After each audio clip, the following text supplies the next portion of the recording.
Greater diversity and inclusion in an organisation often involves cultural change, but as we talk about this momentum, the cultural change that's required here has come at a time when there's been a lot of work from home, or at least a hybrid model. How difficult is it to enact those changes then and coach employees around the new principles that the organisation should be adopting?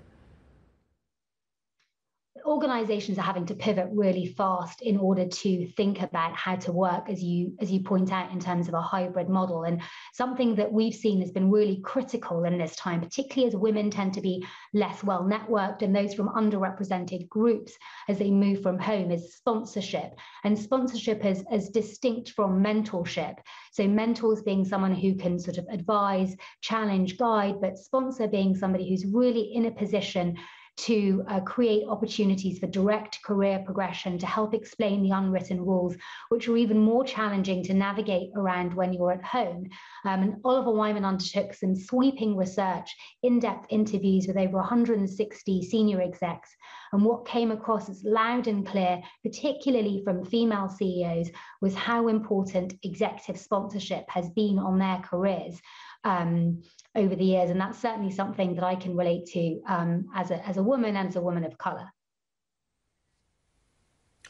Rupal, I'd like to think that in the office and at home with my daughters and my colleagues, I champion all kinds of diversity as well. But that said, I am against assumptions which I just don't know can be proven. And one of your assumptions in your City AM column says women have suffered disproportionately during the pandemic.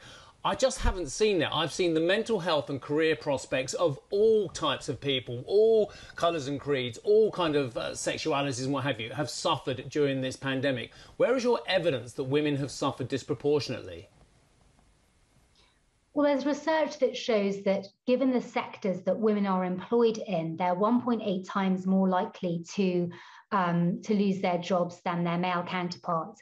We also know that caring responsibilities and unpaid care work, women are on average 2.5 times more likely to pick up unpaid work than men. And this obviously differs around the globe and also in individual family constructs. So this isn't something that says all women, but there's a lot of research that shows that the pandemic and working from home has been more challenging for women. Another great anecdote that might resonate with you, you mentioned your children, is that apparently children are 3 times, during homeschooling, were 3 times more likely to interrupt their working mother than their working father.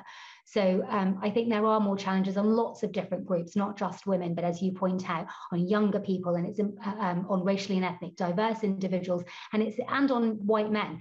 And it's important to think about diversity not just as a gender challenge, but as multi-stranded. And one of the areas that I'm looking at particularly is socioeconomic diversity.